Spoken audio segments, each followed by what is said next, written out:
तो कैसे हो यार तुम लोग। यार आज की जो हमारी वीडियो है ये काफ़ी इंटरेस्टिंग होने वाली है क्योंकि एक बहुत ही इंपॉर्टेंट और एक बहुत ही इस तरह का टॉपिक जो कि इंटरव्यूज़ में बहुत पूछा जाता है, आज हम उस पर कंसंट्रेट करेंगे। तो बेसिकली जो हमारा आज का टॉपिक है वो है दिस कीवर्ड और एरो फंक्शंस, और किस तरीके से एरो फंक्शंस के अंदर दिस कीवर्ड काम करता है और नॉर्मल फंक्शंस में किस तरीके से दिस कीवर्ड काम कर रहा होता है, इसका डिफरेंस थोड़ा सा हम समझेंगे। तो स्टेप बाय स्टेप पहले समझते हैं कि दिस कीवर्ड है क्या और किस तरह से यूज़ होता है। तो बेसिकली जो दिस का कीवर्ड है ये किसी भी फंक्शन या किसी भी स्कोप का जो कॉन्टेक्स्ट है उसको कैरी कर रहा होता है।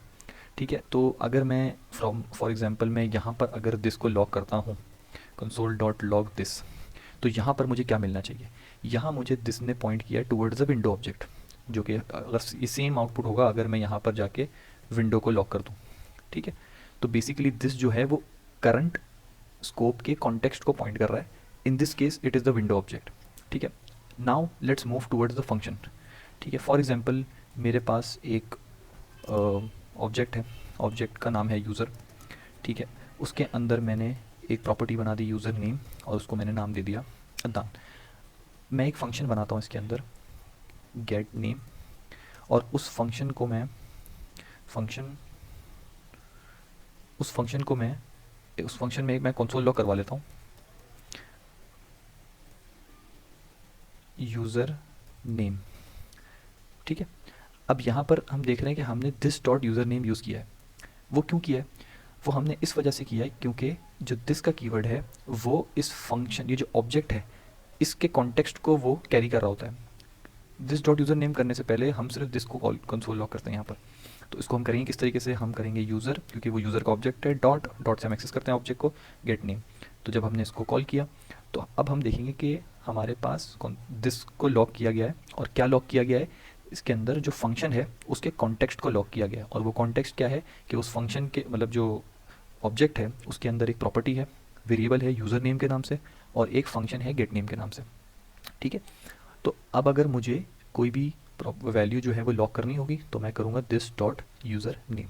ठीक है, और अब जब मैं यहाँ पे यूज़र डॉट गेट नेम पर आ गया हूँ, यहाँ पर जाके अगर मैं यूज़र डॉट यूज़र नेम को मैं चेंज कर देता हूँ।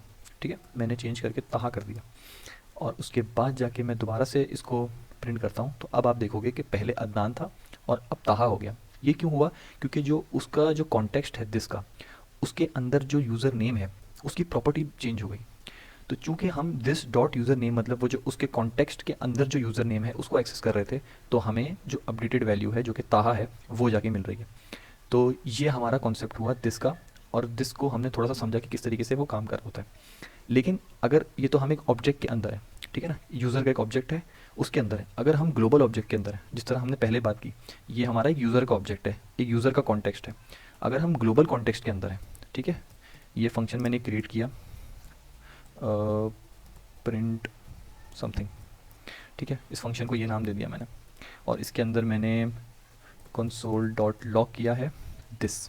ठीक है, अब जब मैं इस फंक्शन को कॉल करूँगा तो फिर हमें दिस में क्या मिलना चाहिए, लेट्स सी।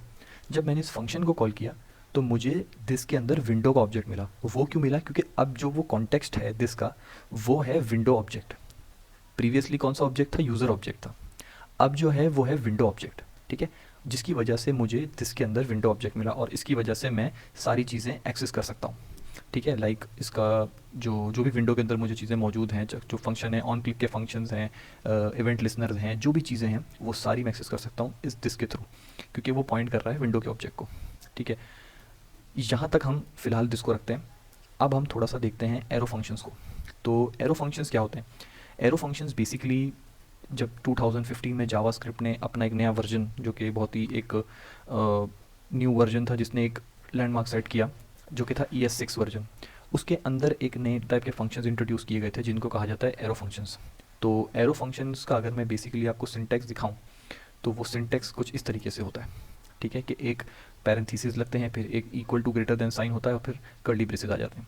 इसको हम कोई नाम भी दे सकते हैं, const for example add two. मुझे एक ऐसा फंक्शन बनाना है जो कि दो नंबर्स को ऐड करता है, तो मैं उसको एक नाम दे दूंगा और इज इक्वल टू लगा के मैं ये फंक्शन को डिक्लेयर कर दूंगा।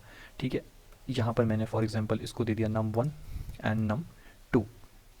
तो यहाँ पर मुझे अंदर जो है फंक्शन की बॉडी में num1 और num2 मिल जाएंगे। ठीक है, अब मैं चाह रहा हूँ मैं रिटर्न कर दूँ num1 प्लस num2, और मैं इस फंक्शन को यहाँ पर कॉल कर देता हूँ विथ 2, 3 और मुझे इसको करना पड़ेगा console.log। तो जैसे ही मैंने यहाँ console.log किया, यहाँ पर मुझे 5 मिल गया। क्यों? क्योंकि 2 और 3 की वैल्यू num1 और num2 में चली गई, फिर वो ऐड रिटर्न हुए और उनको मैंने console.log कर दिया। अब इसके लिखने के मल्टीपल तरीके हैं। चूँकि हमारा स्टेटमेंट जो है सिर्फ एक ही लाइन का है, तो जावास्क्रिप्ट एरो फंक्शंस के थ्रू ये हमें लिबर्टी प्रोवाइड करता है कि हम इस रिटर्न स्टेटमेंट को हटाएं और इन कर्ली ब्रेसेस को हटाएं और सिर्फ num1 और num2 को हम इस तरीके से रिटर्न कर दें। एंड स्टिल यू विल सी कि हमारे पास आउटपुट आ गया 5। लेकिन ये उसी वक्त है कि जब हमारा स्टेटमेंट एक लाइन के अंदर आ रहा हो।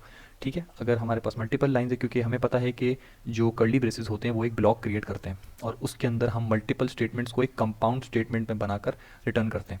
तो जब हमारे पास मल्टीपल लाइंस हैं तो फिर हमें ब्लॉक यूज़ करना पड़ेगा, लेकिन अगर मल्टीपल लाइंस नहीं है तो हम उसको एक ही लाइन में यूज़ कर सकते हैं, बिकॉज कर्ली ब्रेसेस का काम होता ही है कि एक कंपाउंड स्टेटमेंट बनाना। जब हमारे पास एक स्टेटमेंट है तो विदाउट कर्ली ब्रेसेस हम कर सकते हैं, अगर मल्टीपल स्टेटमेंट है तो हम कर्ली ब्रेसेस यूज़ करके उसको एक कंपाउंड स्टेटमेंट बनाते हैं। ठीक है, तो हमारे पास जब ये इस तरीके से एक तरीका हो गया इसको लिखने का, इसको एक और तरीके से हम लिख सकते हैं कि हम यहाँ पर पैरेंथेसिस लगा दें। ठीक है, और जो मेरा प्रिटियर जो मेरा यहाँ पर ESLint है वो इसको खुद ही रिमूव कर देता है, क्योंकि इसके बगैर भी इसका काम चलता है, बट लोग जो हैं इसके अंदर पैरेंथेसिस लगा कर भी काम कर सकते हैं। अच्छा, अगर मुझे कोई ऑब्जेक्ट रिटर्न करना हो तो मैं क्या करूँगा? फॉर एग्जांपल मुझे यहाँ से एक ऑब्जेक्ट रिटर्न करना है, यूज़र नेम अदनान। तो अब क्या ये मुझे ऑब्जेक्ट रिटर्न करने देगा? लेट्स सी, मुझे यहाँ पर मिला अनडिफाइंड। ये क्यों मिला? क्योंकि ऑब्जेक्ट को मैं इस तरह रिटर्न नहीं कर सकता इसके अंदर, क्योंकि अगर मैं यहाँ पे कर्ली ब्रेसेस लगाऊंगा तो it will expect a return statement. ठीक है, तो इसके दो तरीके हैं। पहला तरीका तो ये है कि मैं यहाँ पर रिटर्न लगाऊँ और रिटर्न का स्टेटमेंट लगाकर फिर मैं इसको रिटर्न करूँ। ठीक है, पहला तो ये तरीका हो गया। सेकंड तरीका क्या है? सेकंड तरीका ये है कि मैं यहाँ से रिटर्न का स्टेटमेंट हटाऊँ और यहाँ पर मैं पैरेंथेसिस लगा दूँ। ठीक है, तो this will also work perfectly fine.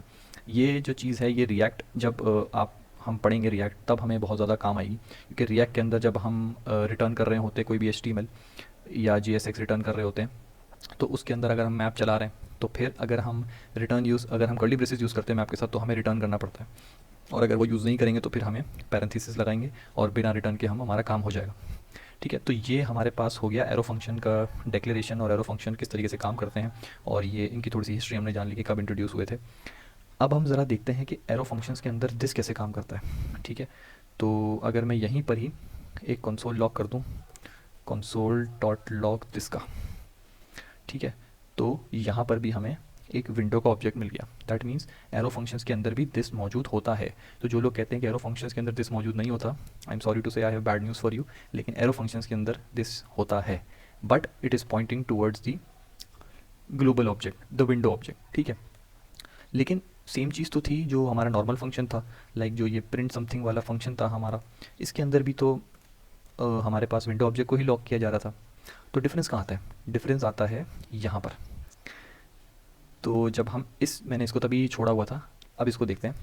तो अब जब हम यहाँ पर आके जिसको लॉक कर रहे हैं और हमने एक नॉर्मल फंक्शन क्रिएट किया हुआ है, तो हमारे पास जो आउटपुट आ रहा है वो आ रहा है उस ऑब्जेक्ट का कॉन्टेक्स्ट, दैट इज़ जो यूज़र का ऑब्जेक्ट है उसका कॉन्टेक्स्ट हमें मिल रहा है। लेकिन अब अगर हम इसको चेंज करते हैं, हम इसको चेंज कर एक एरो फंक्शन बनाते हैं, तो अब देखते हैं क्या होता है। अब हमने देखा कि जब हमने एरो फंक्शन बना दिया तो अब हमारे पास rather than pointing towards the object, it is pointing towards the window object. Rather than pointing towards the object जिसके अंदर ये फंक्शन है, rather than pointing towards the context of that object, it is pointing towards the window object. And अब चूंकि window object के अंदर user name नाम की कोई प्रॉपर्टी नहीं है, क्योंकि हमने ये चीज़ पढ़ी थी कि एक पूरा का पूरा जो है एग्जीक्यूशन कॉन्टेक्स्ट क्रिएट हो रहा होता है, ग्लोबल एग्जीक्यूशन कॉन्टेक्स्ट, उसमें विंडो का ऑब्जेक्ट होता है, so on and so fourth. तो उसके अंदर यूज़र नेम नाम की कोई प्रॉपर्टी नहीं है। तो अब जब मैं दिस डॉट यूज़र नेम करूँगा तो you will see an undefined value being printed, because इस तरह की कोई प्रॉपर्टी उस विंडो के ऑब्जेक्ट में है ही नहीं। So this is the difference between arrow functions and normal functions. इसके इंटरव्यूज़ में इस तरह के बहुत क्वेश्चंस पूछे जाते हैं कि आपको इसी तरह का एक ऑब्जेक्ट दिया जाता है और उसमें एक एरो फंक्शन क्रिएट होता है और एक नॉर्मल फंक्शन क्रिएट होता है, और आपसे पूछा जाता है कि एरो फंक्शन के केस में क्या आउटपुट होगा, नॉर्मल फंक्शन के केस में क्या आउटपुट होगा। तो नाउ दैट यू नो कि भाई एरो फंक्शंस किस तरीके से होते हैं और नॉर्मल फंक्शंस किस तरीके से हैं और दिस का कीवर्ड का काम क्या है बेसिकली, और वो किस तरीके से डिफरेंटली बिहेव करता है with arrow function and normal function. तो this will help you a lot to crack those interviews. एक चीज़ बहुत ध्यान में रखनी है कि ये जो चेंज है ये सिर्फ और सिर्फ उस वक्त है जबकि ये फंक्शंस किसी ऑब्जेक्ट के अंदर बाइंड हुए हैं। अगर ये दोनों फंक्शंस ग्लोबली कहीं पर हैं, जिस तरह हमने यहाँ पर देखा कि तो दोनों ही पॉइंट करते हैं टुवर्ड्स द विंडो ऑब्जेक्ट, लेकिन अगर ये किसी ऑब्जेक्ट के कॉन्टेक्स्ट के अंदर मौजूद हैं then normal function will point towards the object के कॉन्टेक्स्ट को, और जो है एरो फंक्शन वो स्टिल पॉइंट करेगा टुवर्ड्स दी विंडो ऑब्जेक्ट। तो यहीं पर इस वीडियो को हम एंड करते हैं और आई होप कि ये वीडियो से आपको कुछ नया कॉन्सेप्ट सीखने को मिला होगा। इफ़ अगर आपको ये वीडियो अच्छी लगी तो डू लाइक एंड सब्सक्राइब और अपने कनेक्शंस में शेयर करें ताकि और भी लोग इस कॉन्सेप्ट को और अच्छे से समझ पाएँ। And thank you for staying by. See you letter.